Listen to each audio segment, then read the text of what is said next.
Bumubulong ang umaga sa ilalim ng araw habang unti-unting napupuno ang lumang jeep.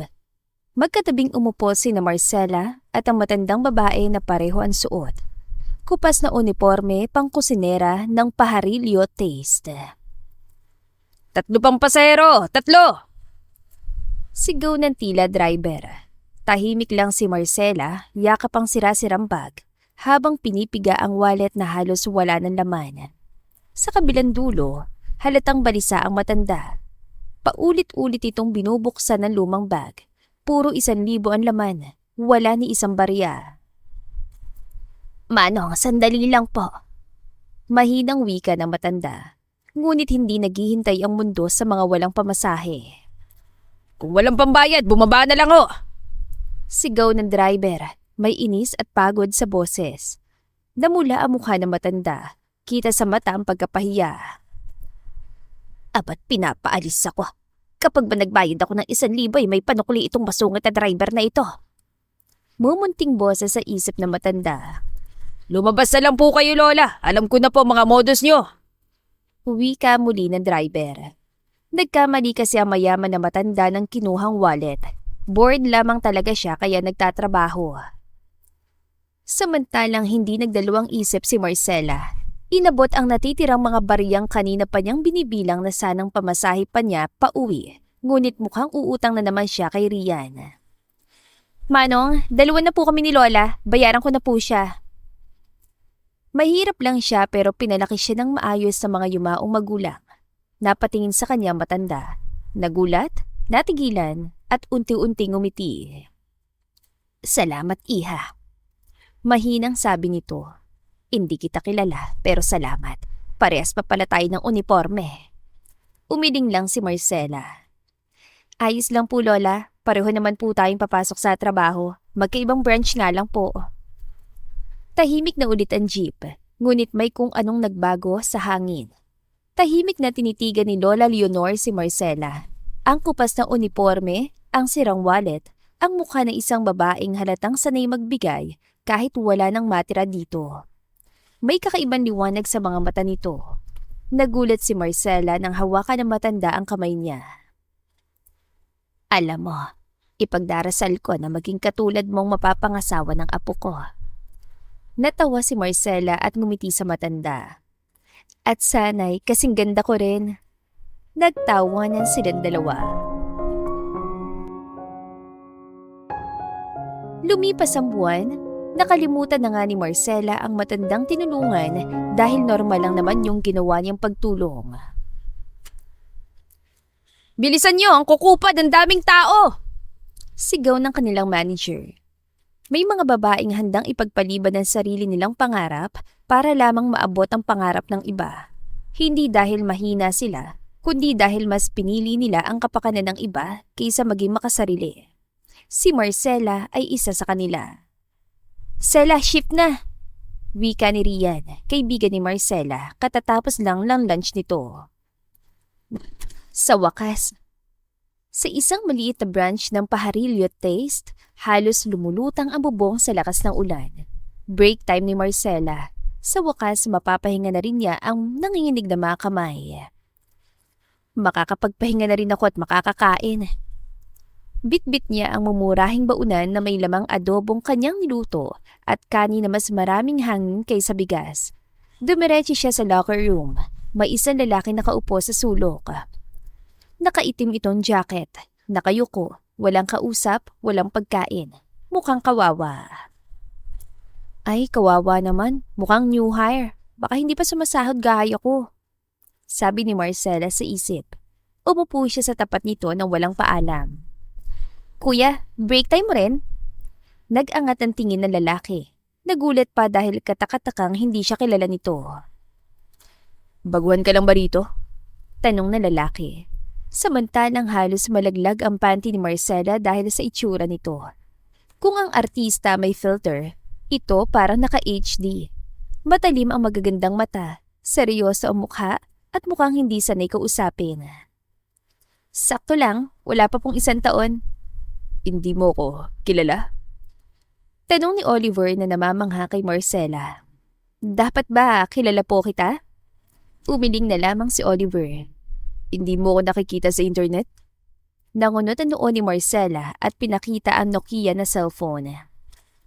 Wala naman pong internet sa phone ko. Nabigla si Oliver dahil ngayon lang siya nakakita ng babaeng napakaganda at dikipad lang ang cellphone. Wala kang dalang pagkain? Naku, mahirap yan. Dito pa naman kapag nahimatay ka, sasabihin nila dramatika lang. Tahimik lang si Oliver. Nakatingin lang sa kanya na parang pinag-aaralan kung anong klaseng nilalang siya. Gusto mo? Share tayo. Huwag kang mahiya. Hindi ako naniningil. Hindi rin ako nanunumbat. Agad-agad. Masarap ako magluto. Binuksan niya ang baunan at iniabot sa lalaki ang kutsara. Saglit itong natigilan. Parang hindi sanay alukin.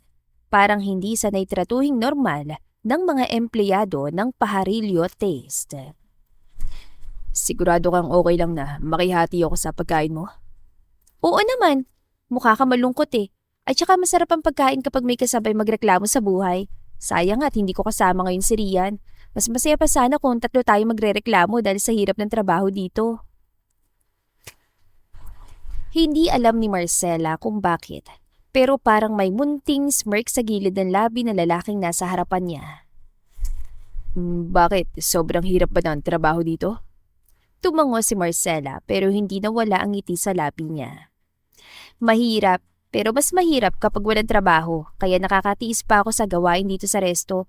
Lalo pat may pinag-aaral din kasi ako tapos takot mapalaya sa amin kasi wala pa ako naiipon. Tinanggap ni Oliver ang kutsara at doon nagsimula ang pinaka-stressful na 30 seconds sa buhay ni Marcela. Habang kumakain na lalaki, nakatitig siya rito. Bakit parang kabisado nito ang lasa? Bakit parang may grading system sa utak ng lalaking nasa harapan ko? Diyos ko, baka chef to. Baka food critic. Baka ikapahama kong adobo ko. Kinakabahang wika sa isip ni Marcela. Ikaw ang nagluto nito? Hindi pa pagkakaila ni Oliver na masarap ang luto ni Marcela. Kakaiba ang lasa sa lahat ng adobong natikman niya. Opo, pero huwag niyo pong husgahan. Tahimik si Oliver, ngumunguya. Tapos tumango. Isang mabagal, aprobadong tango. Nagulat siya sa sarap ng luto ni Marcela. Anong pangalan mo? Chef si Oliver, subalit isang tao lamang ang napapabilib siya sa luto at iyon ay ang kanyang abuelang retired na. Ngunit matikman niya ang adobo ni Marcela. Napakasarap ng adobo nito.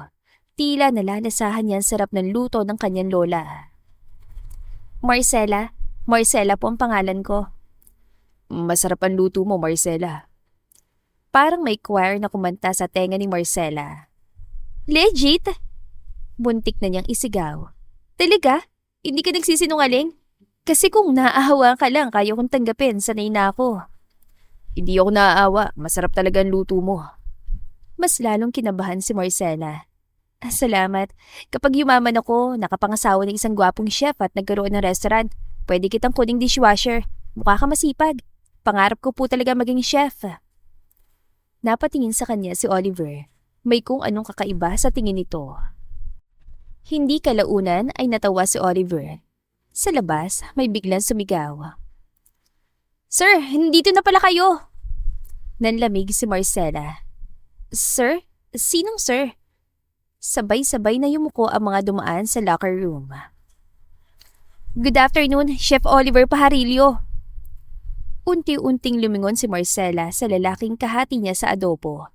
Unti-unting nag-register sa utak niya ang chef jacket na suot pala nito sa ilalim ng jacket.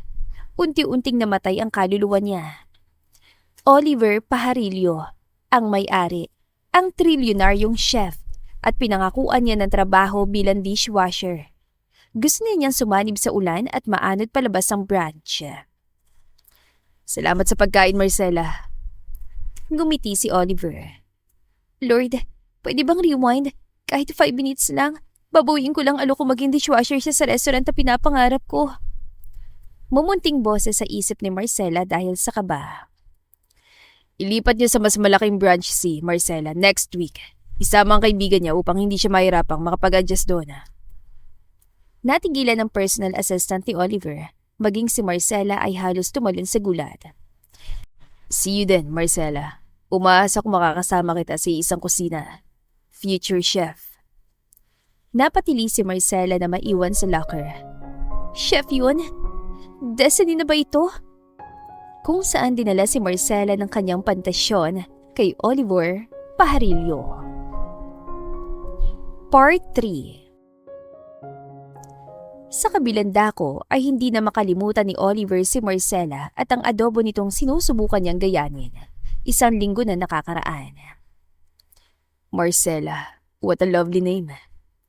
Hindi na mamalaya ni Oliver ang tinuran.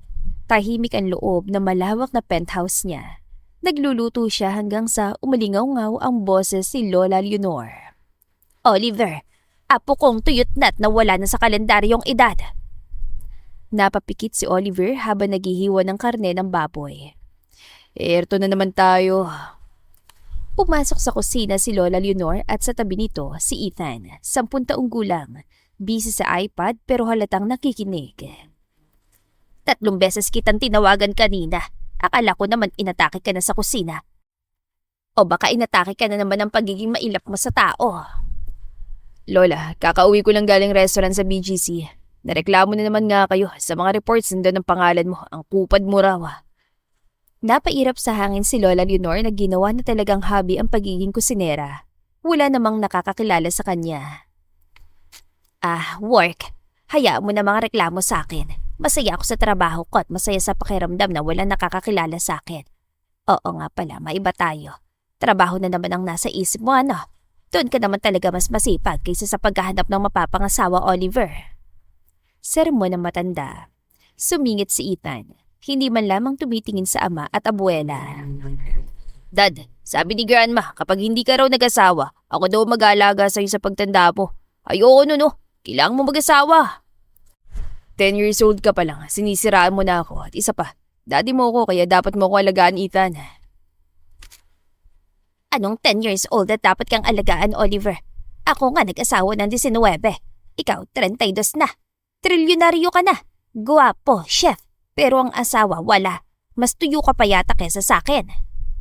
Umiiling na wika na matanda. Umupo si Oliver, pagod ang katawan at utak. Lola, busy lang talaga ako, kaya walang babaeng nais kausapin. Busy o choosy? Anak ng tokwa naman, apo. Ang dami-daming babae sa mundo.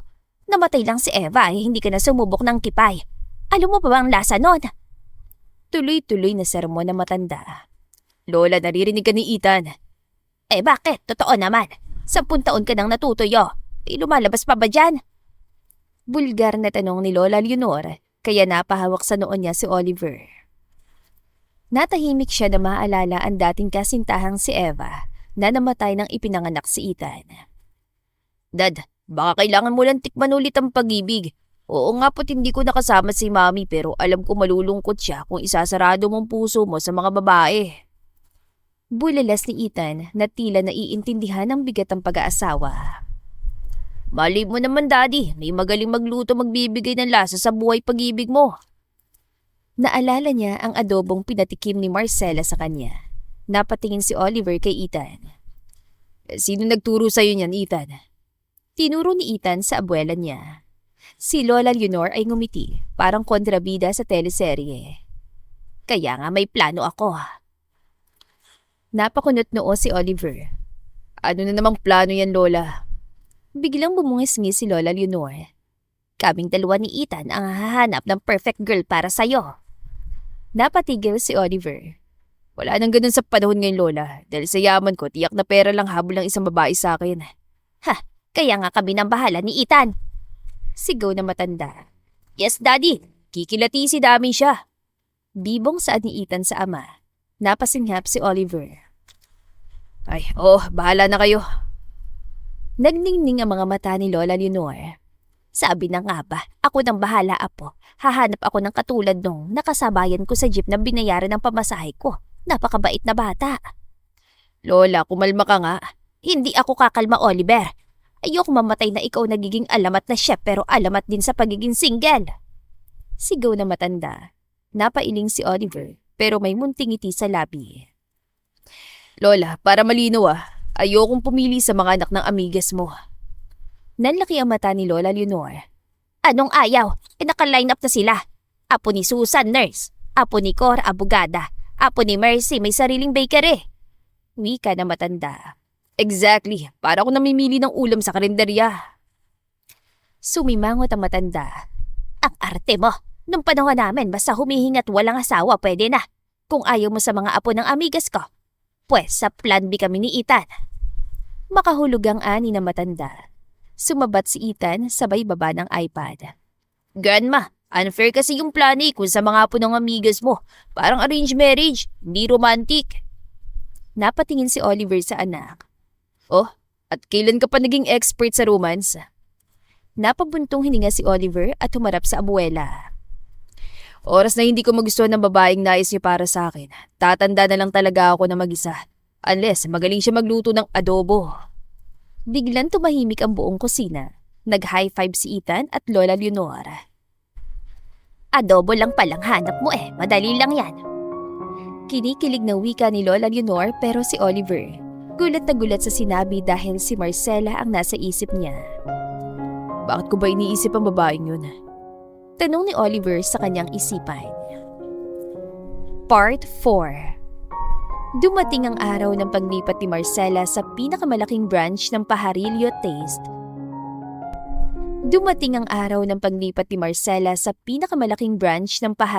Taste. Sa tulong ng crush niyang si Oliver. Asipag natin Wika ni Rain. Napansin ko rin na tila may hinihintay kang masilayan. Wala no, sino namang hihintayin ko? Sus, yung pinakain mo ng adobo. Asar ni Rian sa kaibigan. Sus, hindi pa patol sa akin yun. Baka nga kasi usap-usapan na kasal yun at may anak. Pinoprotektahan lang sa public. Chismos ang wika ni Rian. Hindi na rin naman nagulat si Marcela sa chismis na may pamilya na si Oliver. Oo na, hindi ko naman aagawin sa asawa Pag nanasaan ko lang sa malayo. Natawa si Marcela sa kanyang kalandian. Nagkibit balikat na lamang si Rian. Ang sipag mo masyado ngayon, Sela.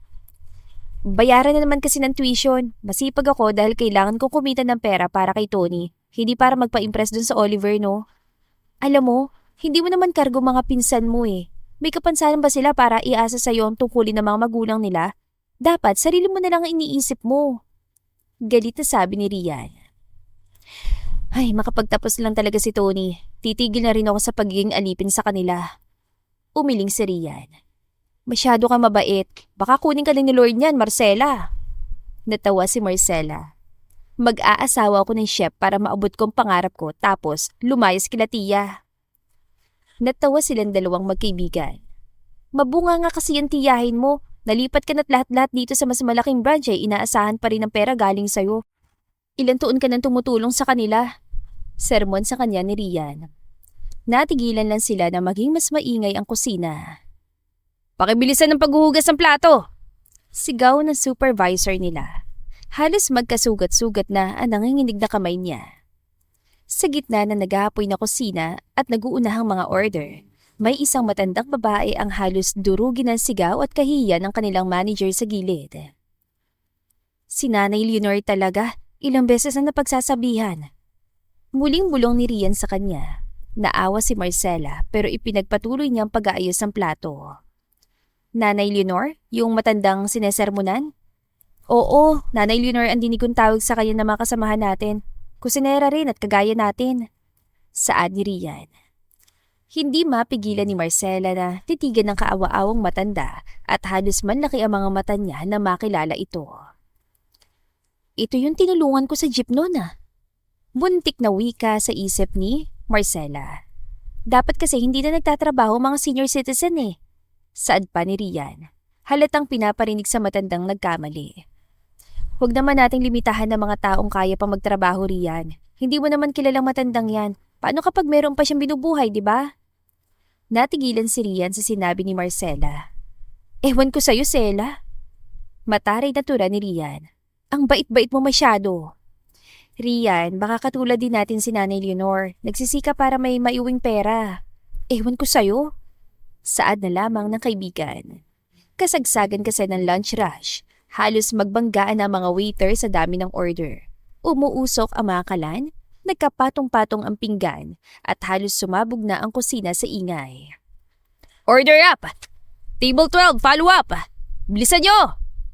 Ikaw, bilisan mo! Sigaw muli ng kanyang supervisor at tinuro siya dahil nasa matanda ng pinapagalitan ng atensyon niya. Opo. Leonor, ano bang ginagawa mo? Paulit-ulit naman. Sigaw ni Manager Joanne. Nakapamewang ito at halatang ubos na ang pasensya. Kanina pa yan. Ilang minuto ka na naguhugas sa mga kubyertos, hindi pa rin tapos. Sigaw nito habang tinuturo ang matanda. Kung hindi mo kayang sumabay sa tempo rito, bakit ka pa nandito? Nailipat ka na nga sa mas madaling trabaho dahil napakabagal mong mag-serve ng pagkain tapos papalpa ka pa rin. Napayuko ang matanda. Masinigpitan ang hawak sa sponge. Pasensya na po. Ginagawa ko naman po ang lahat na makakaya ko. Mahina nitong sagot. Ramdam ni Marcela ang paninikip ng dibdib niya. Leonor, matanda ka na. Dapat retired ka na nga eh. Dapat magpasalamat ka tinanggap ka pa rin dito kahit natatanga-tanga ka. Naiinis na wika na manager. Kung talaga makita ko lang ulit ang CEO ay iangat ko sa kanya mga reklamo sa'yo dahil sa bagal mong kumilos. Yang si Ma'am Joanne, kaedad lang natin pero hindi man lang iginagalang si Nanay Leonor. Wika ni Rian. Kanina ko pa napapansin na mabagal talaga si Lola. Pasensya na ma'am, bibilisan ko po sa abot na makakaya ko. Turan muli ni Lola Leonor. Dinig na dinig yun ni na Marcela. Hindi sapat na makakaya dito. Sigaw ni Joanne. Paharilyo taste to, hindi charity. Kung mabagal ka, tanggal ka. May ilang staff na napatingin pero agad ding nagbawi ng tingin. Walang gustong makialam. Lahat takot mawalan ng trabaho.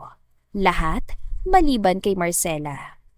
Ibinaba niya ang mga plato sa mesa. Huminga ng malalim at bago pa siya maunahan ng takot, humakbang siya palapit.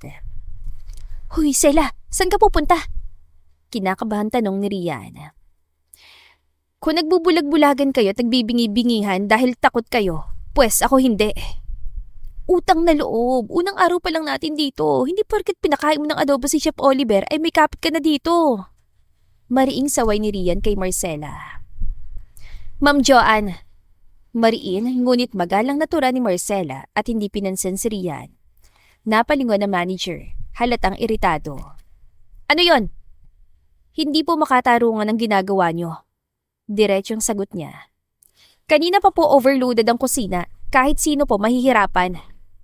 Nanlaki ang mga mata ng ilang kasamahan niya. May ilan pang bahagyang napauwi sa gulat. Excuse me? Sarkastikong tanong ni Joanne. Kabago-bago mo palang dito Gusto mo bang sumunod agad sa listahan ng tatanggalin? Alam ni Marcela ang panganib. Alam niyang isang maling sagot lang, isang maling tono, pwede na siyang palayasin palabas ang kusina. Pero nang tumingin siya kay Nanay Leonor, sa nanginginig nitong tuhod at sa matang puno ng pagod, ay mas pinili niyang ipagtanggol ito. Kung may dapat pong sisihin, ako po yun. Dapat po ako yung nakatoka sa mga kubyertos, pero dahil nahihirapan sila sa mga plato, ay doon ako lumipat para tumulong. Saglit na natahimik ang paligid. Ako na po tatapos ang task niya. Hayaan niyo na po siya magpahinga kahit sandali lang. Tapos tutulungan ko po siya sa trabaho niya para mapabilis kami. Humigpit ang panga ni Joanne. Napakabida-bida mo. Mas mabuti na po yun. Sagot ni Marcela. Diretsyon tingin kay Joanne. Kaysa manahimik kapag may inaapi. Pagkatapos ay iritabling pumalakpak si Joanne. Fine. Kung gusto mong akuin ang trabaho niya, bahala ka. Pero kapag nagka-problema, pangalan mong una kong ilalagay sa report. Tatanggapin ko po. Walang pag-aalinlangang sagot ni Marcela. Lumayo si Joanne na halatang galit. Nanatili si Marcela sa tabi ni Nanay Leonor. Dahan-dahan niyang kinuwang sponge sa kamay na matanda. Ako na po, maupo muna kayo Nanay Leonor. Masyado pong busy ang kusina kaya baka mabangga pa kayo ng mga natatarantang waitress. Ikaw yon. Ang babaeng binayaran ng pamasahe ko sa jeep. Mahinang saad ni Nanay Leonor. Napakaliit lamang talaga ng mundo. Tumingala sa kanya si Nanay Leonor. Nanghingilid ang luha. Iha, baka mawalan ka ng trabaho dahil sa akin. Tinulungan mo na naman ako. Ang dami ko ng utang sa'yo. Ngumiti si Marcela. Mas masakit pong mawalan ng konsensya kaysa mawalan ng trabaho. At saka malakas pa po ako. Kung sakaling matatanggal ako, alam ko makakahanap din po ako ng trabaho agad. Salamat, Iha. Ano nga palang pangalan mo? Pangalawang beses mo nang tumulong sa akin pero hindi ko pa rin alam ang pangalan mo. Nakangiting saad ni Nanay Leonor. Ako po si Marcela. Huwag ka pong mag-alala. Kapag may sarili na akong restaurant, kukunin po kita. Manager agad. At saka, sekreto lang po ha. Na-impress sa adobo ko yung CEO ng Pajarillo Taste. Natawa si Marcela sa biro niya, subalit iba ang titig ni Nanay Leonor sa kanya. Adobo? Malalaki ang matang tanong ni Lola Leonor at naalala ang sinabi ng apo tungkol sa adobo. Pinatikim ko ng adobo, na-impress. Nahiya pa si Marcela dahil baka hindi siya paniwalaan ng matanda dahil suntok nga naman sa buwan na makasama kahit sandali lang ang trilyonaryong chef. Talaga? Nakita mo't nakausap si Chef Oliver? At kinausap ka talaga ng supladong yon? Tanong na matanda. Natawa si Marcela. Hindi po kayo naniniwala sa akin oh.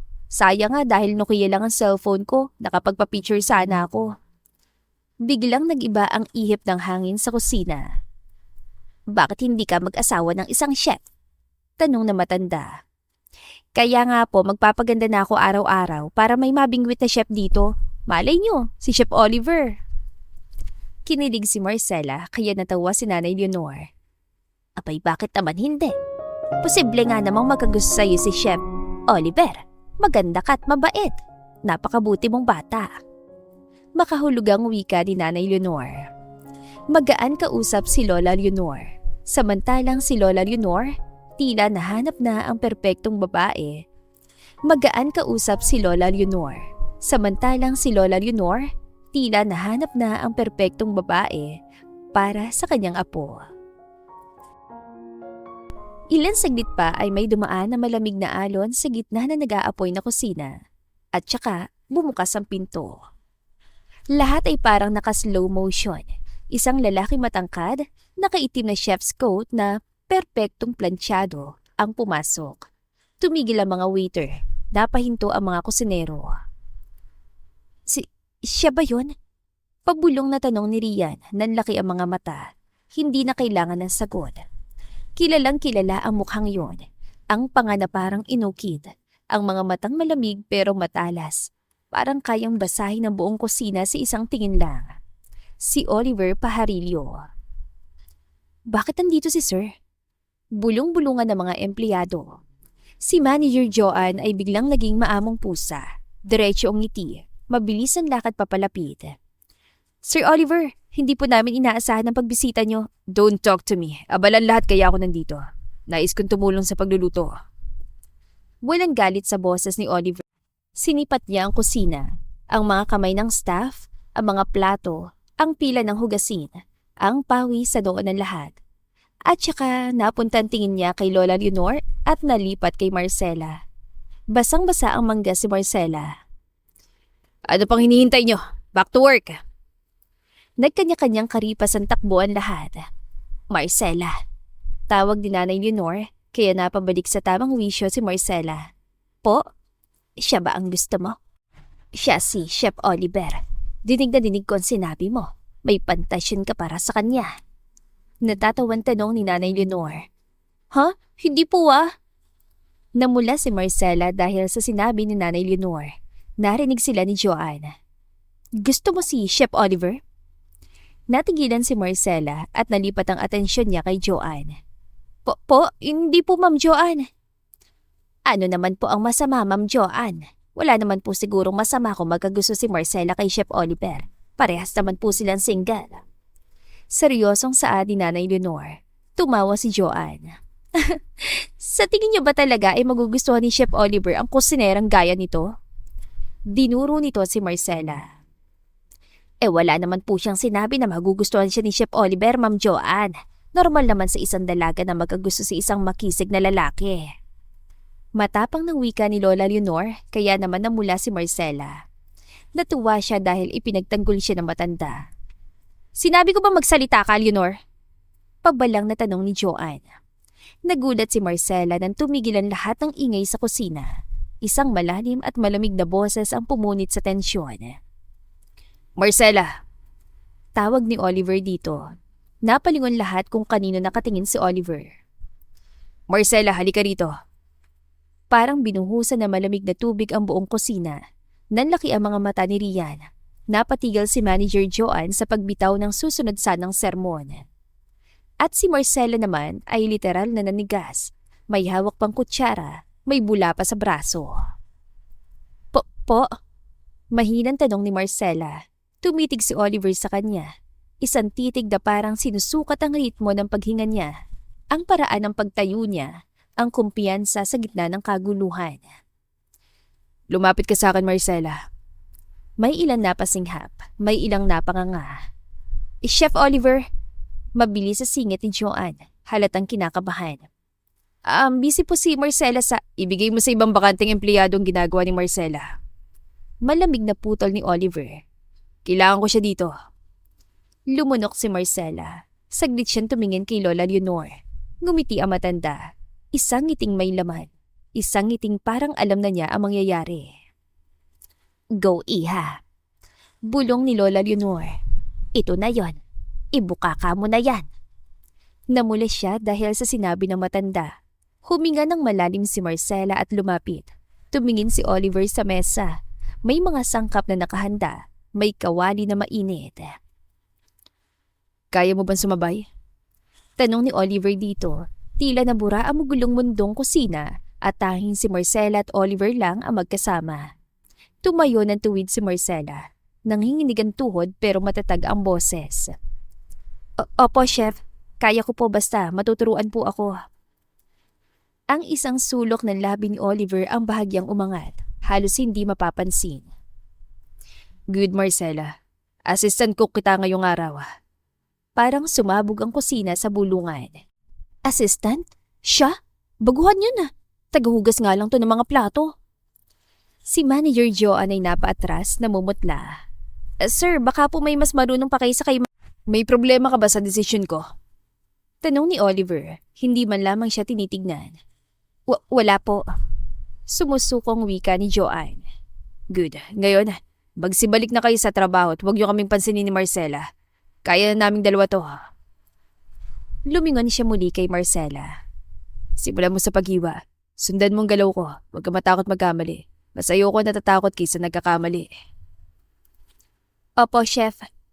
Sagot ni Marcela. Ramdam ang kaba at excitement na magkahalong naglalaban sa dibdib niya. Pangarap mo to, hindi ba? Ang maging chef? Pwes, ipakita mo sa akin. Namula si Marcela dahil sa lapit ni Oliver. Samantalang hindi mawari ni Oliver kung bakit kapag kay Marcela ay hindi niya nalalabas ang kasungitang meron siya. Sa di kalayuan, natawa si Lola Leonor. Mahina lang, pero puno ng saya. Sa wakas, bulong nito sa sarili. Antigas talaga ng ulo ng batang yon, pero ang galing pumili ng tadhana. Napunta siya sa mabuting babae. Ngayon, second phase ng plano namin ni Ethan. Nakapili na ako. Habang nagsisimula ng gumalaw ang mga kamay ni Marcela kasabay ng ritmo ni Oliver, walang nakapansin na sa gitna ng nag-aapoy na kusina, may dalawang kapalarang unti-unting nagtatagpo. Mukhang may bagong chef ang paharilyo taste. Namula si Marcela. At sa pagkakataong yun, ang isang simpleng adobo ay hindi na lang basta ulam. Kasagsagan ng kanilang pagluluto, hindi napansin ni Marcela ang bahagyang basa sa sahig. Biglang nadulas ang paa niya. Ah! Parang humiwalay ang mundo sa ilalim niya. Sa isang kisap mata, bumitaw ang kutsilyo sa kamay niya. Ang oras ay tila bumagal at ang buong kusina ay nalunod sa katahimikan. Marcela! At bago pa tuluyang bumagsak si Marcela, isang matibay at matigas na braso ang sumulo sa kanya. Hinila siya nito palapit. Isang kamay sa bewang niya, ang isa ay nakaangkla sa likod niya. Para bang kabisado na ng katawan ni Oliver ang galaw na yon, kahit kailanman ay hindi pa nila nagagawa. Ang mukha nila ay sobrang lapit, masyadong malapit. Ramdam ni Marcela ang init ng hininga ni Oliver. Are you okay, Marcela? Parehas na mabilis ang pintig ng puso nila. At dahil sa lakas ng hatak, dahil sa biglaang pagtagpo ng dalawang katawan, nagtagpo ang mga labi nila, lalo na ng tila na out of balance si Oliver dahil sa pagkakasalo sa kanya. Parang may dumaan na mga anghel sa gitna ng kusina. Walang tunog, walang galaw. Ang puso ni Marcela ay nagwawala. Parang gusto nitong lumabas sa dibdib niya. Sumigaw, umiyak, tumawa. Lahat sabay-sabay. Mabilis na umatras si Oliver. Parang siya mismo ang nabigla sa nangyari. Pasensya ka na. Hindi makapagsalita si Marcela. Namumula ang pisngi niya. Nanlalambot ang tuhod. Ang labi niya ay tila may sariling alaala na ayaw pang bumitaw sa sandaling yon. Sa paligid nila, nakatitig sa kanila. Lahat nakapos. Umubo si Oliver. Bumalik sa pagiging chef pero may kakaiba na sa tingin niya kay Marcela. Mag-ingat ka sa susunod. Ayokong masaktan ka. Ayokong may nasasaktan sa empleyado ko. Napatingin si Marcela sa kanya. Ano pang hinihintay nyo? Back to work! At sa mataong kusinang yon, sa gitna ng apoy at ingay, may isang halik na hindi sinasadya pero kailanman ay hindi malilimutan. Parts. Natapos ang araw na parang panaginip para kay Marcela. Masakit ang mga braso niya, namamanid ang paa, amoy bawang at sibuyas ang buhok niya.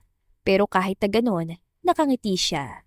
Buong shift siyang nasa tabi ni Chef Oliver. Ang bango-bango ni Chef at ang sarap-sarap ng kanyang labi. Ani ng malanding Marcela sa isip niya. Tahimik lamang ito pero malinaw magturo. Hindi naninigaw, walang insulto. At bawat good na lumalabas sa bibig ni Oliver, parang may kumikiliti sa dibdib ni Marcela. Okay ka lang? Tanong ni Oliver habang nagliligpit sila. Opo, Chef. Mabilis niyang sagot, kahit gusto na niyang bumagsak sa sahig. Saglit siyang tinignan ni Oliver. May potential ka. Sabi ni Oliver. Huwag mo sayangin. Parang tumigil ang mundo ni Marcela. Opo, Chef Oliver. Salamat po sa tiwala. Samantalang nalilito rin si Oliver sa kinikilos niya. Natutuwa siyang malapit si Marcela sa kanya. Paglingon niya, nakita niya nakangiti si Lola Leonor sa gilid. Good job, Marcela. Ang swerte ng mapapangasawa mo. Ngiting parang nanalo sa loto si Lola Leonor. Ang swerte mo, Chef Oliver. Ako na lang asawahin mo. Malanding bulala sa isip ni Marcela. Lumipas sa mga linggo, hindi na bago kay Marcela ang pagod. Hindi na rin bago ang init ng kusina, pero may mga bagay na unti-unting nagbago. Mas madalas siyang katabi ni Nanay Leonor tuwing break. Para na talaga kitang apo. Minsan biro ni Nanay Leonor habang inaayos ang buhok ni Marcela. At para na rin po kitang nanay. At sa tuwing ganoon, may isang pares na batang palihim na nakamasid. Si Chef Oliver. Napapatingin siya kapag tumatawa si Marcela. Napapahinto kapag seryoso itong naghihiwa. Bakit bang ganda-ganda niya kahit kupas ang kasuotan niya at magulo ang buhok? Tanong ni Oliver sa kanyang isipan bago umiling. Feel ko, crush ka ni Chef Oliver. Titig na titig sa'yo, oh. Sulsol na wika ni Lola Leonor. Napapatagal kasi ang titig ni Oliver kay Marcela kapag tinutulungan nito si Nanay Leonor kahit hindi nasakop ng trabaho nito. At dahil doon, maraming matang umiinit sa selos. Oy, special yan ah. Bulong ng isa. Assistant na naman ni Chef. Bida-bida kasi. Lalong-lalo na si Manager Joanne. Kung dati sigaw lang ang inaabot ni Marcela ngayon ay may kasamang ngiti. Yung ngiting hindi umaabot sa mata. Marcela! Tawag ni Joanne minsan, matamis ang boses pero matalim ang tingin. Siguraduhin mong maayos ang gawa mo. Baka mapahiya tayo sa harap ni Chef. Isusumbong na talaga kita sa head manager. Alam ni Marcela ang ibig sabihin nun. Alam niya ang bigat ng bawat titig, pero pinili niya magtrabaho lang ng mas maayos. Mas tahimik, mas determinado. Huwag mong pansinin yang si Ma'am Joanne. Inggit lang yan kasi naakit sa adobo mo si Chef Oliver. Wika na matanda kaya natawa si Marcela. Ang sama po ng ugali niyo, Lola Leonor. Pangit ang ugali ko kasi pangit ang ugali ni Ma'am Joanne. Tumatawang ani Lola Leonor. Dahil para sa kanya, hindi naman siya nandito para makipag-agawan. Nandito siya para sa pangarap. Hanggang sa dumating ang gabing yon. Pagkatapos ng shift, sabay na lumabas sina Marcela at Nanay Leonor. Gabi na, mahangin. Pagod na pagod ang katawan ni Marcela pero magaan ang puso niya. Kinikilig ka yata, Marcela. Wika ng matanda. Nanay, salamat po sa kanina. Sabi niya. Buti po kasama ko kayo sa tuwing masama ang tingin sa akin kapag ina-assist ko si Chef Oliver. Ngumiti ang matanda. Ako ang dapat magpasalamat, iha. Magkatabi silang naglalakad nang biglang may sumigaw na bata. Lola! Isang sigaw ang umalingaw-ngaw sa madilim na kalsada. Bago makareact si Marcela, may isang batang sobrang guwapo, marumi at halos walang tsinelas ang biglang tumakbo papalapit sa kanila na parang hinahabol ng multo. Lola, na-miss po kita! Wika ni Ethan na nagpapanggap na pulubi. Diretsong tumalo ng bata kay Lola Leonor at kumapit sa binti nito na parang kuwala. Napaatras si Marcela sa gulat. Ay, Diyos ko! Ang pogi mo namang pulubi! Lola, akala ko kinuha ka na ng mga alien. Iyak ni Ethan. Kanina pa kitang hinahanap. May lalaki sa eskinita na may dalang sako. Baka kinidnap ka. Ethan! Gulat na saway ni Lola Leonor. Ano bang pinagsasasabi mo? Totoo yun! Sigaw ni Ethan na sobrang galing umakting. May sako siya, tapos may aso, tapos may mask, tapos Ethan. Putol na matanda. Basurero yon. Biglang tumigil ang bata. Okay. Wika nito. Natahimik sila. Pero sure ka, Lola? Bulong ni Ethan. Kasi baka front lang yun. Napakurap si Marcela. Anong klaseng bata to? Anong pinagsasasabi nito? Anya sa kanyang isip. Pasensya ka na, iha. Hiyang-hiyang sabi ng matanda. Apo ko yan, si Ethan. Tumingin sa kanya ang bata. Mula ulo hanggang paa. Hindi alam ni Marcela na nakaplano ng pagkikita ni Ethan at Marcela. Lola, bakit mukhang mabait yung multo? Ang puti parang kukunin na ng langit. Wika ni Ethan. Hindi ako multo. Mabilis sa depensa ni Marcela. Sabi ni Ethan. So tao ka. Buti naman, akala ko hallucination na naman dahil gutom ako. Napaubo si Marcela. Ha? Okay lang yan. Casual na sagot ni Ethan. Sanay na ako. Kanina nga kinausap ko yung pusa sa basurahan. Sinabihan niya ako magtiis. Napapikit si Marcela. Ethan. Mahinang sabi ni Lola Leonor. Hinahaplos ang ulo ng bata. May sasabihin ako. Biglang naging seryoso ang bata. Hindi ka ba galit, Lola? Pasensya na kung wala akong nahanap na barya. Sinubukan kong vending machine. Sinapa ko na nga. Hindi yon. Putol ni Lola Leonor. Iha. Humarap siya kay Marcela. May kaba sa boses. Pwede ba kaming makituloy muna sa inyo kahit sandali lang? Nanlaki ang mga mata ni Marcela. Po? Sa kalsada lang kasi kami natutulong nitong si Ethan. Diretsyong sabi ng matanda. Ayoko mapahamak siya. Napalayas kasi kami kagabi dahil wala kaming pambayad ng upa. Biglang yumakap si Ethan sa kanya.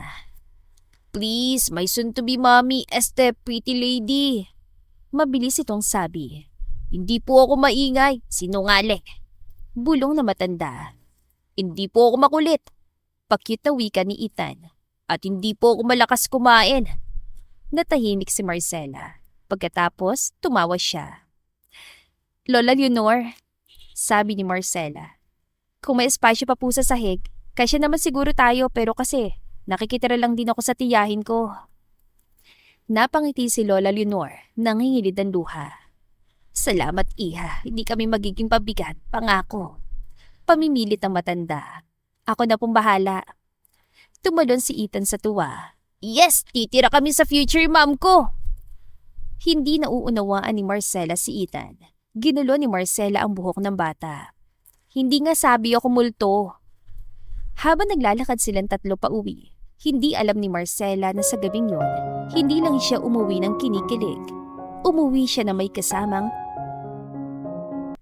Pagdating nila sa lumang bahay ng tiyahin ni Marcela, tahimik na ang paligid. Pagbukas pa lang ng pinto, Marcela! Huminto si Marcela. Dahan-dahan siya lumingon. Nakatayo sa gitna ng sala ang tiyahin niya, nakakrus sa mga braso, may tsinelas sa isang paa at may itsura ng taong handang mag-disown. Anong oras na? Malamig na tanong nito. May extra pera ka ba dyan? Kailangan ni Tony. At sino makasama mo? Nilunok ni Marcela ang kaba. Tiya, pasensya na po. Sino yan? Singhal ng tiyahin, sabay turo kay Lola Leonor.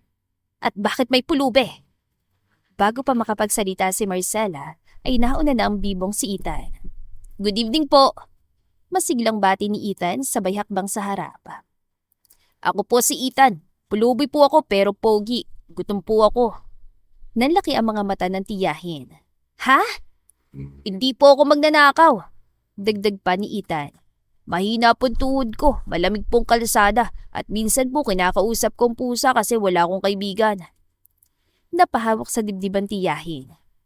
Ano ba tong pinapasok mo sa bahay ko, Marcela? Baliw ba to? Tiya, sandali lang po. Hindi. Ilang beses sa kitang sinabihan na huwag ka mag-uuwi ng problema rito. Kulang na nga ang bigas, magdadagdag ka pa ng palamunin. Putol ang tiyahin niya sa kanya. Palamunin? Ang gwapo ko namang palamunin. Gulat na ulit ni Ethan. Bigla siyang umupo sa sahig, yakap ang tiyan. Grabe po. Mahinang sabi ni Ethan. Masakit pong magsalitang monster sa bahay na to. Ethan, manahimik ka. Saway ni Lola Leonor. Hindi po ako malakas kumain. Mabilis sa dugtong ng bata. Tumingala siya sa tiyahin na may mata ng pusang nangingilid ang luha. Isang kanin lang po, minsan wala. Tubig lang, promise. Tumigil ka! Sigaw ng tiyahin ni Marcela, nalilito na. Tiya, sabat ni Marcela. Sandali lang po talaga. Wala po silang matutuluyan. Hindi ko problema yan! Singhal ng tiyahin. Hindi mo sila kamag-anak. Tahimik si Ethan saglit. Tapos dahan-dahan siyang tumayo at yumakap sa binti ng tiyahin. Auntie! Dramatic na sabi ni Ethan. Baka future mom ko si Tita Marcela. Please, pataluyin niyo kami ng lola ko. Hindi ka magsisisi. Kapag pinalayas niyo po kami, babalik po ako sa kalsada. Doon po malamig. Doon po mabaho. Ha? Naguguluhan tanong ng tiyahin. Pero okay lang po. Patuloy ni Ethan, nag-a-acting na parang nasa teleserye. Sanay na po akong magutom. Sanay na po akong umiyak sa gabi. Sanay na po ako magkunwaring matapang kahit natatakot. Biglang natahimik ang sala. Si Marcela ay napapikit. Ang tiya ni Marcela ay napasinghot. Bakit ka umiiyak? Iritang tanong nito. Hindi po ako umiiyak. Wika ni Ethan. Allergy lang po sa rejection. Napabuntong hininga ang tiyahin. Ay, Marcela, ilang araw lang. Opo, tiya. Mabilis sa sagot ni Marcela. Maghahanap po agad ako ng paraan. Matutulog lang sila sa sala. Dagdag ng tiyahin. At ikaw, turo kay Ethan. Huwag kang maingay. Ngumiti si Ethan. Isang ngiting parang nanalo sa raffle. Opo! Masayang sabi ni Ethan. Tahimik po ako kapag tulog. Habang nag-aayos sila ng hihigaan sa sala, hindi maiwasang mapangiti si Marcela kahit pagod na pagod. Marcela, handa ka na bang makilalang apo ko? Makahulugan na tanong ni Lola Leonor, ang ama ni Ethan. Sorry po Lola, kay Chef Oliver lang po ako lalandi. Narinig ni Marcela ang malakas sa tawa ni Ethan. Mas gwapo pa po ang daddy ko. Makahulugang wika ni Ethan at kumindat kay Marcela.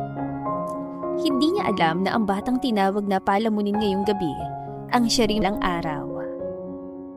Sina Lola Leonor at Ethan sa maliit na bahay ni na Marcela. Nasilayan nila ang struggle ng babaeng nais lamang namang tumulong. Ito lang maiaabot mo? Tanong ng kanyang tiya Teresa habang binubuksan ng sobre na parang umaasang may lalabas pang milagro. Akala ko ba nalipat ka na sa mas malaking branch ng Pajarillo Tay sa BGC? 5,000? Marcela, sa panahon ngayon parang tissue na lang yan. Isang iyak ubos. Opo, tiya. Next time po, isasama ko ng pangarap ko sa sobre para mas mabigat. Bulong ni Marcela sa isip niya. Bata pa lang siya nang matutunan niyang unahin ang kapakanan ng iba bago ang sarili. Ulila, walang diploma, walang backer sa buhay. Ang meron lang siya, pangarap. Tiya, pasensya na, babawi na lang po ako. Aba, dapat lang. Sagot ni Tia Teresa, sabay taas ng kilay na parang may sariling opinyon sa lahat ng bagay.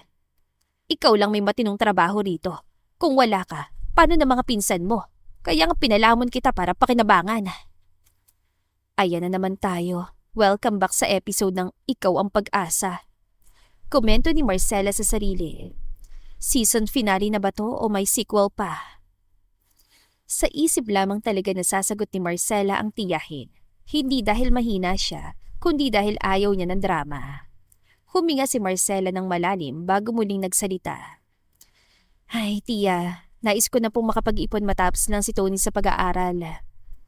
Sandaling natahimik ang sala, tapos ay tumawa si Tia Teresa.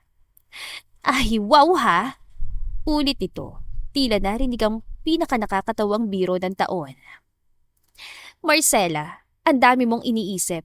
Kung may pera ka, edi ko ang bahala. Basta patapusin mo si Tony ng college. Huwag mo kaming idawin sa mga pangarap mo. Ah, okay.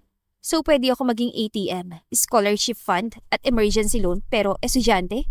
Pass? Mumunting wika ni Marcela sa isip niya. Hirap na siya maging mabait.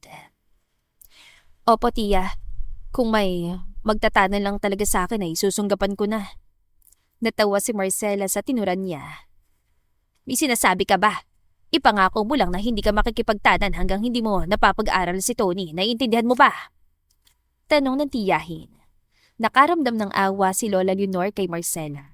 Isang mabuting puso na pilit sinasaktan ang nakapaligid dito.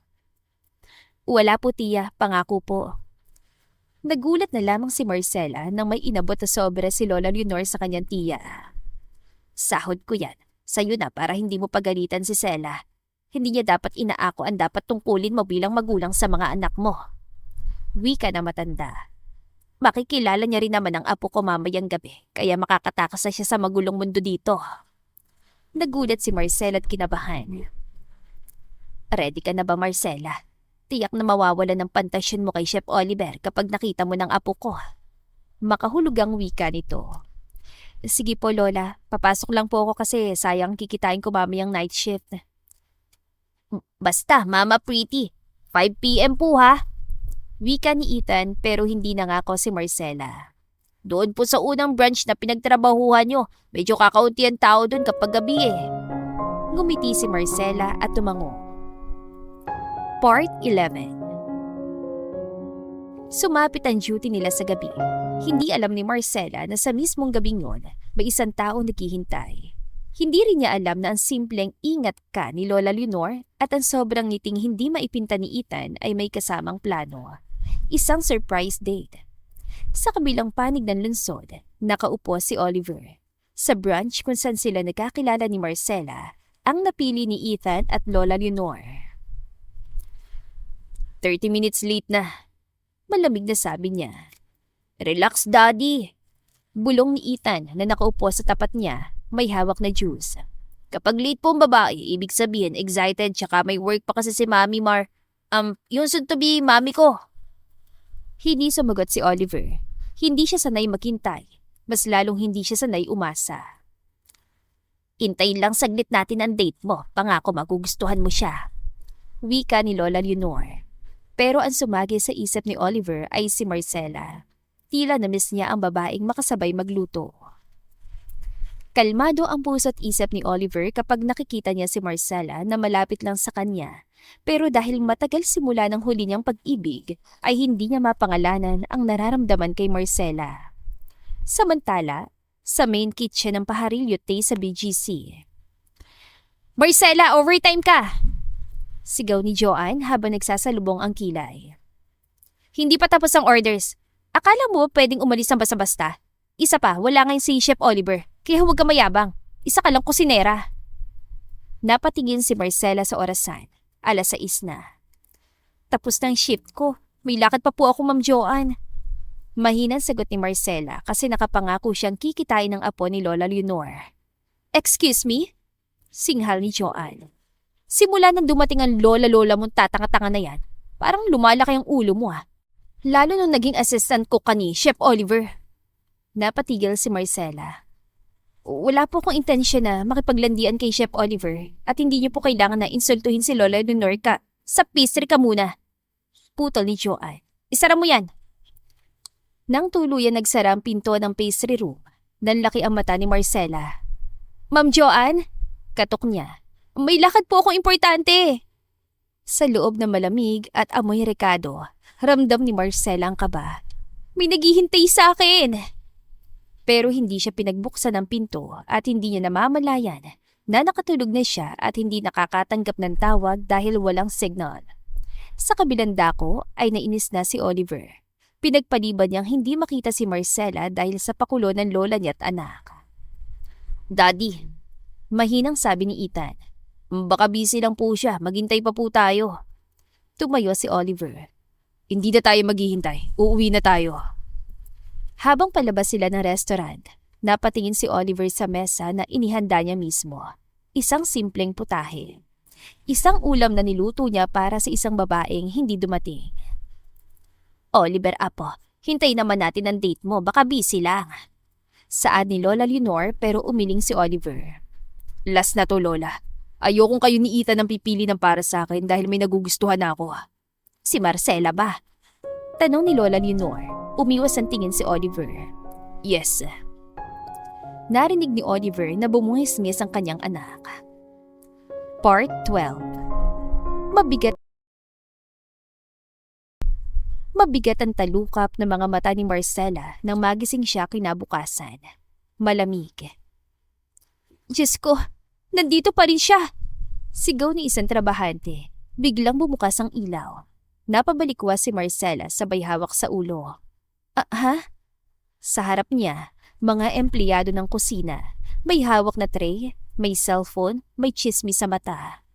Natulog siya dito buong gabi! Nalak pala siya kagabi. Lagot to. Nanlaki ang mata ni Marcela. Pasensya na po, sinubukan ko pong lumabas. Tumahimik ka! Singhal ng isa. Tawagin yung head manager.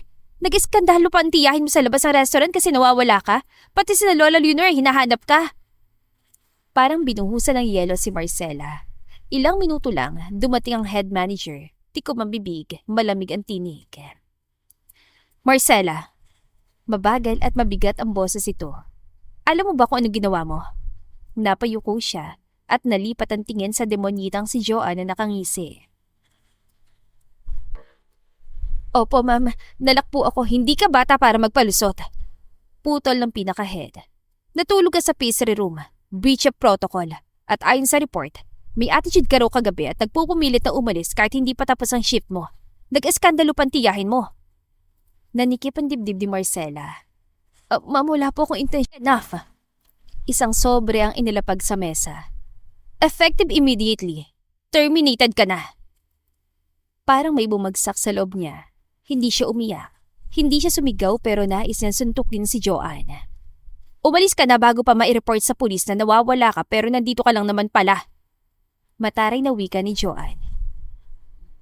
Ipapahita mo pang paharilyo taste? Sinasabi na itinanan ka ng apo ni Leonor? Nakakahiya ka. Paglingon niya para kunin ang bag niya para ipalo sa mukha ni Joanne ang bumukas ang pinto. Biglang tumigil ang lahat. Isang pamilyar na presensya ang pumasok sa kusina. Matangkad, diretsong tindig, malamig ang mga mata. Ano nangyayari dito? Tanong ni Oliver. Nawawala si Marcela? Nanlaki ang mata ng head manager. Chef Oliver, hindi po namin inaasahan. Lumapit si Oliver, dumiretso sa mesa. Kinuha ang sobre. Binasa yon habang nakakunot ang noo. Pagkatapos, ibinalik yon sa mesa. Hindi siya tatanggalin. Bakit kayo nagdi-decide ang hindi ako kinakausap? Parang may huminto sa paghinga ng lahat. Chef Oliver, naglock sa loob ang head manager. May violation po. Narinig kong pinag-uusapan na nalock siya sa loob. Kasalanan natin yon kung bakit napabayaan siya sa loob ng pantry. Malamig na sagot ni Oliver. May CCTV, may log, may witness. Kung may kasalanan dito, hindi siya yon, kundi ang nagbabantay. Napatingin si Marcela sa kanya, nangingilid ng luha. Kung gusto niyong may sisihin, akong harap sa pamilya niya nag-eskandalo rito. Malamang nag-eskandalo ang pamilya ni Marcela lalo pat hindi siya umuwi at nagpalipas sa malita kwarto na yon. Si Marcela, sa kusina ko. Assistant cook ko, kaya hindi niyo siya tatanggalin. Natahimik ang kusina. Isa-isang umurong ang mga empleyado. Huminga ng malalim ang head manager. Ay, sige po. Ayusin namin ang report. Umalis ito. Naiwan silang dalawa. Lumapit si Oliver kay Marcela. Okay ka lang? Umuwi ka na muna. Kausapin ang tiyahin mo. Hindi na napigilan ni Marcela ang luha. Akala ko po, mawawala na naman ang lahat, Chef Oliver. Hindi ka mawawala ng trabaho dahil hindi naman ako makakapayag. Kitang-kita ni Joanne kung paano lumambing si Oliver kay Marcela. Pagagalitan ako ng tiyahin ko. Tiyak na palalayasin ako nun dahil sinaway ko siya.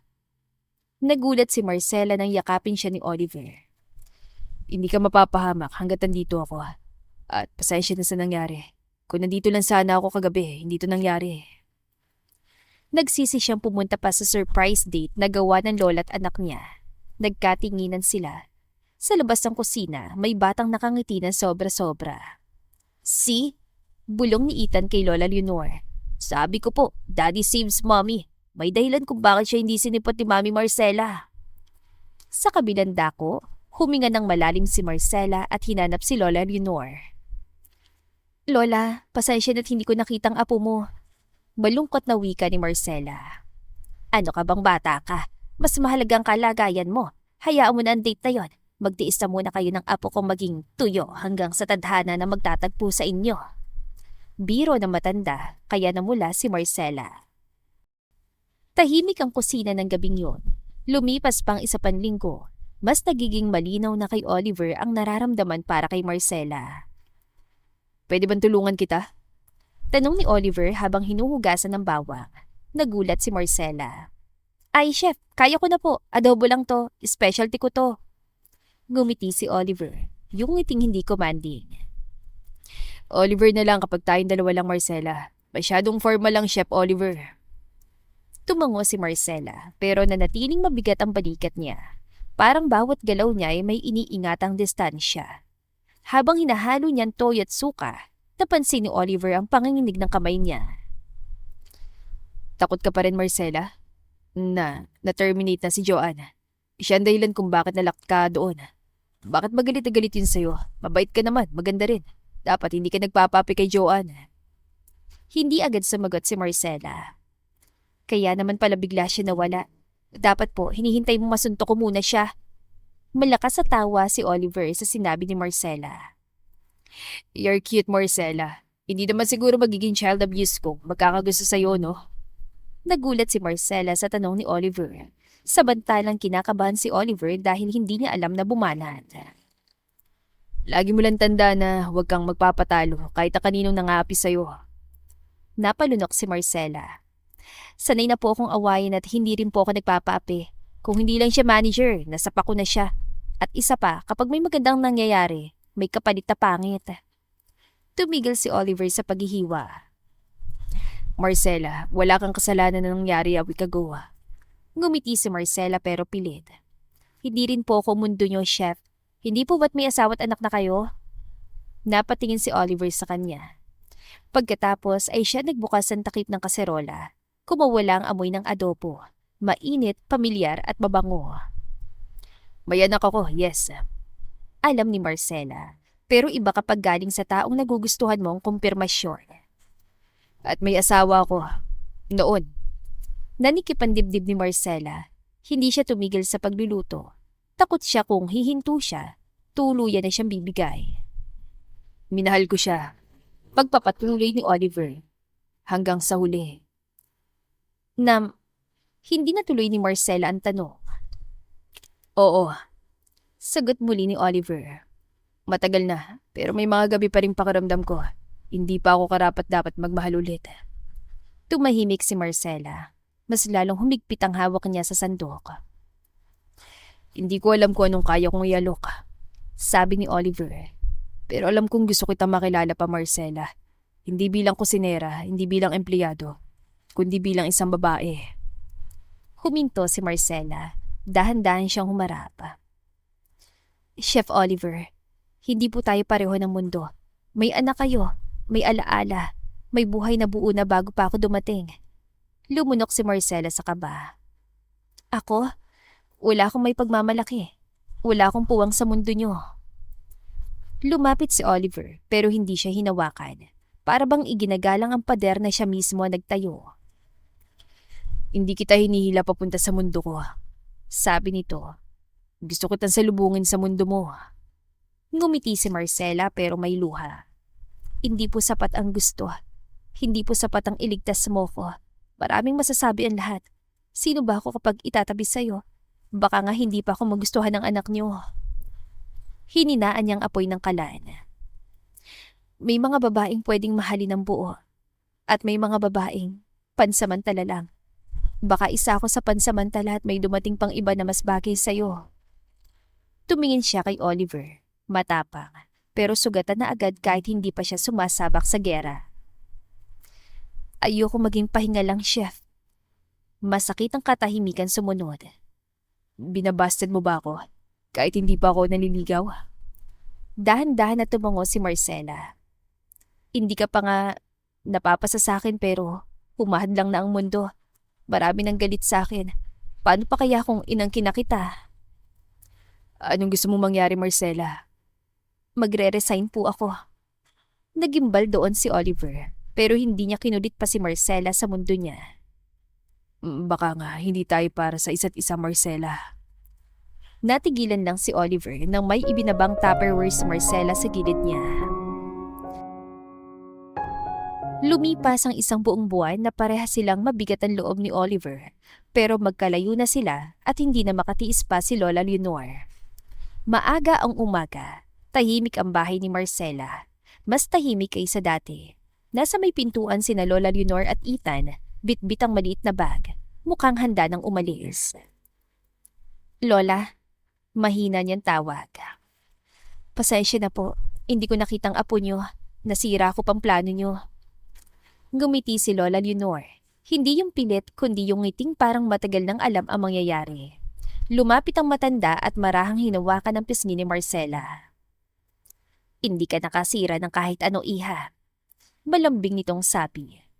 May mga planong hindi dapat pinipilit at hindi pa oras. May mga pusong kailangang mauna bago ang tadhana. Tumingala si Ethan, may ngiting alam na alam ang sekreto ng mundo. Bye, Mami Marcela! Masiglang wika ng bata. Magkikita pa tayo kasi makikilala mo pa daddy ko. Nanlambot ang dibdib ni Marcela. Yumuko siya at niyakap ang bata. Ingat ka, Ethan. Tumango ang bata, parang sigurado. Bago tuluyan lumabas, bumaling muli si Lola Leonor. Marcela. Anito, may ningning sa mata. Kung sakaling mamiss mo kami. Bahagya itong ngumiti, parang isang huling alas. Pumunta ka sa BGC. Napakunutan noon ni Marcela. Po, tanghalian. Dagdag ng matanda. Ililibre kita sa restaurant ni Chef Oliver. Nanlaki ang mata ni Marcela. Please. Huling sabi ng matanda. Hindi lahat ng imbitasyon ay pagsubok. Minsan, pahintulot lang yan para maging masaya. Umalis sila. Naiwan si Marcela sa may pintuan. Hawak ang pisngi na parang naroon pa rin ang init ang palad ng matanda. At sa kauna-unahang pagkakataon, hindi takot ang una niyang naramdaman. Kundi kaba. Yung klaseng kaba na hindi ka tinatakasan ng puso, kundi hinihila ka papalapit. Paano kung makita ko na naman si Chef Oliver? Isang buwan ko siyang binaliwala na mag-resign ako. Marcela! Baka umiiyak ka na naman dyan! Sigaw ng kanyang tiyahin. Napatunayan niya lang mahalaga siya kahit papano nang mabroken-hearted siya kay Oliver ay tiyahin niya nag-alaga sa kanya. Hindi po, baka ikaw umiiyak kasi wala na si Ethan na napamahal na sa'yo. Umirap ang tiyahin niya, natawa si Marcela. Hindi na muling nag-isip pa si Marcela. Nagbihis siya ng simple. Isang tanghalian lang, paulit-ulit niyang paalala sa sarili. Pagbaba niya pa lang, parang gusto nang umurong ng paa niya. Makinis ang kalsada, matataas ang gusali. Okay ka lang, Marcela. Bulong niya sa sarili. Hindi ka kakainin ng mga tao dito. Act normal kapag nakita mo si Chef Oliver. Baka nga nakamove on na yun sa'yo. Nakatayo na siya sa tapat ng Pajarillo Taste BGC branch ng Mapahinto. Halos malaglag ang panga ni Marcela. Hindi lang pala siyang inimbitahan. Nandoon din si Manager Joanne. Naka-formal dress, nakaayos, nakangiting pilit, at halatang hindi alam kung bakit siya naroon. Anong ginagawa niya rito? Pabulong na tanong ni Marcela. Pinabalik ba siya ni Chef Oliver? Napatigil lang si Marcela nang huminto sa harap ng restaurant ang isang itim, makintab, mamahaling BMW. Nag-angat ng kilay ang mga tao. May ilang waiter ang napalingon. Bumukas ang pinto. Unang bumaba si Ethan. Nakatuksido. May maliit na bow tie. May ngiting parang artista sa red carpet. Ethan? Napasambit si Marcela, napahawak sa dibdib. Sumunod na bumaba si Lola Leonor. Naka-eleganteng bestida, may sunglasses, may aura na babaeng may hawak na mga sikreto ng mundo. At parang kulang pa. Lumabas ang driver at mabilis sa binuksan ang pinto sa likod. Parang eksena sa pelikula. Lola? Mahina pero gulat na gulat na wika ni Marcela. Tinanggal ng matanda ang sunglasses niya at gumiti. Yung ngiting mayabang pero mapagmahala. Anong itsura yan, iha? Sabi nito. Para kang nakakita ng multo. Lola, BMW po yan. Bulong ni Marcela. At nakatuksido si Ethan. Tumawa ang matanda. Di wow, surprise! Napatingin ang lahat. Ang mga waiter ay nagkatinginan. Si Manager Joanne ay namutla. Bakit? Bakit nandito kayo? Nanginginig ang boses si Joanne. Lumapit si Lola Leonor at sinipat ito mula ulo hanggang paa. Ikaw yung manager na mahilig manigaw, di ba? Inosenteng tanong ng matanda. Natahimik ang paligid. Relax ka lang. Dagdag nito. Imbitado ka. Tanghalian lang naman, libre ko na. Lumingon si Ethan kay Marcela at kumaway. Mami Marcela, ang ganda mo po today. Malakas sa sabi ng bata. Parang may sumabog sa dibdib ni Marcela. Ethan. Nangingiti pero lutang siya lumapit. Ano nangyayari? Lumapit si Lola Leonor kay Marcela at marang hinilang braso niya. Halika na. Bulong nito. Saglit na natigilan si Marcela. Lola, nananaginip ba ako? Ngumiti ang matanda. Dinala ka rito ng puso mo. At minsan, iha, kailangan mo lang tignan kung ano ang kaya mong talikuran para malaman kung ano ang hindi mo kayang pakawalan. Napatunayan kong hindi pera ang habol mo sa apo ko. Napatingin si Marcela sa loob ng restaurant at sa isang iglap, nakita niya si Oliver na nakakunot ang noo na tila nalilito rin sa grand entrance ni Lola Leonor. Nagtagpo ang tingin nila. Hindi sila ngumiti sa isa't isa. Hindi sila umiwas. Isang buwan ng distansya, isang buwang pagpipigil, magulo at maingay na mundo. Nakaharap na naman sila. Hindi pa man nakakabawi si Marcela sa biglang paglitaw ni na Lola Leonor at Ethan, ay marahan ng tumayo ang matanda at tinapik ang mesa. Excuse me. Malakas ngunit kalmado ang boses ito. Pakikuha naman po ng order namin. Napalingon ng mga waiter at kasabay noon ay napatingin si Oliver. Nakatayo siya sa may kitchen entrance. Nakaitim na chef's coat, kunot ang noo. Halatang hindi siya handa sa eksenang nasa harap niya. Oliver! Tawag ni Lola Leonor, parang wala lang. Ikaw nang kumuha. Natigilan si Marcela. Litong-lito siya. Lumapit si Oliver. Professional ang postura pero halatang may tanong sa mga mata. Good afternoon. Formal niyang bati bago nilapag ang menu. Gumiti si Lola Leonor na parang nanalo sa raffle. Adobo, sagot nito. Gusto kong ikaw mismo magluto. Napatingin si Oliver kay Marcela. Isang mabilis, hindi sinasadyang tingin. Isang buwan nilang iniiwasan ng isa't isa. At ngayon, ito. Tumango si Oliver. Yes po. Tumalikod siya para bumalik sa kusina. Ngunit biglang hinila ni Ethan ang manggas ng ama. "Daddy!" Malakas sa tawag ng bata. Parang may bumagsak sa utak ni Marcela. Daddy? Mahina niyang ulit. "Daddy mo si Chef Oliver?" Napahinto si Oliver. Napabuntong hininga. Lumuhod siya sa harap ng bata. "Ethan, behave." Pero umiling ang bata at hinila ang kamay ng ama papalapit sa mesa ni Marcela. "Daddy, siya po si Mami Marcela." Buong galak na sabi ni Ethan. "Sinabi ko na po sa iyo, di ba? Yung mabait, yung masarap magluto. Yung sinasabi ni Grandma na ipapakilala niya pero hindi kasi lipot." "Ethan!" Mabilis sa singit ni Lola Leonor pero huli na. Nanlaki ang mga mata ni Marcela. "Mami?" Paus niyang tanong. "Daddy, wait, nananaginip ba ako?" Parang sumabog ang mundo niya. Dahan-dahan tumayo si Oliver. Hinarap si Marcela. "Marcela," maingat niyang sabi. "Si Ethan, anak ko." Natahimik sila maging ang mga tsismosa mga empleyado. Hindi makapaniwalang mayaman si Lola Leonor. Parang huminto ang buong restaurant. Tumingin si Marcela kay Lola Leonor. Nakangiti pa din. Tumingin siya kay Ethan na masayang masaya. Tumingin siya kay Oliver. Seryoso, handang saluhin ang anumang sasabihin niya. "Sandali." Mahina ngunit nanginginig ang boses si Marcela. "So, ikaw si Oliver?" Sagot ni Lola Leonor.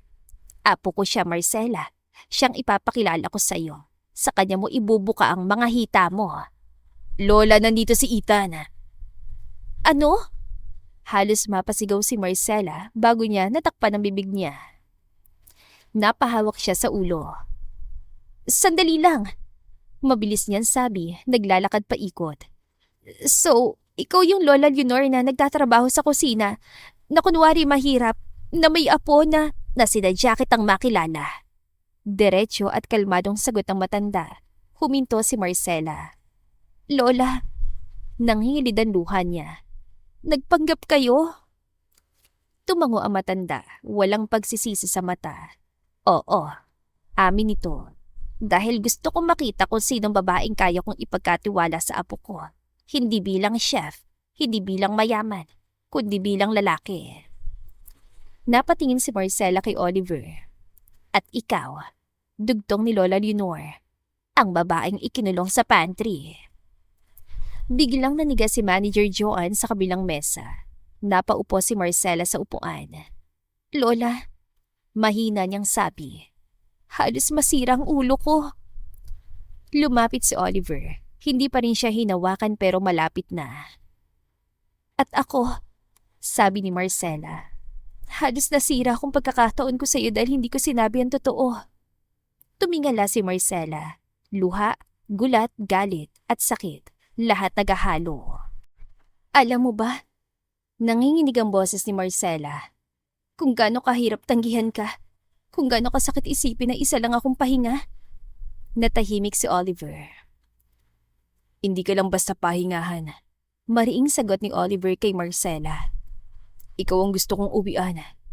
Sumingit si Ethan, may hawak na kutsara.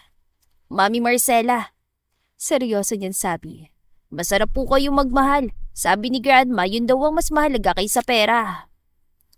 Napatawa si Marcela kahit umiiyak. Napailing siya. "Grabe kayo." Mahina niyan sabi. "Kayo maglola, halos sumabog ang ulo ko." Ngumiti si Lola Leonor. "Pero umupo ka pa rin." Napatingin si Marcela sa mesa. Hindi siya tumakbo. At sa sandaling yon, sa gitna ng restaurant, sa harap na lalaking tinanggihan niya at ng pamilyang hindi niya inaasahan, naintindihan niya. Hindi pala siya pansamantala. Tahimik ang restaurant. Naiwan na rin sa wakas si Marcela at Oliver na silang dalawa lang. Huminga ng malalim si Oliver. Sa unang pagkakataon, hindi niya tinakasan ang kaba sa dibdib niya. Hindi niya ito itinago sa trabaho, sa pagiging ama o sa mga alaala na nakaraan. Lumapit siya kay Marcela, hindi bilang chef, hindi bilang dating boss, hindi bilang apo ni Lola Leonor, kundi bilang isang lalaking handang magmahal muli. "Marcela," Marahan niyang tawag. Tumingala si Marcela. Wala nang takot sa mga mata niya.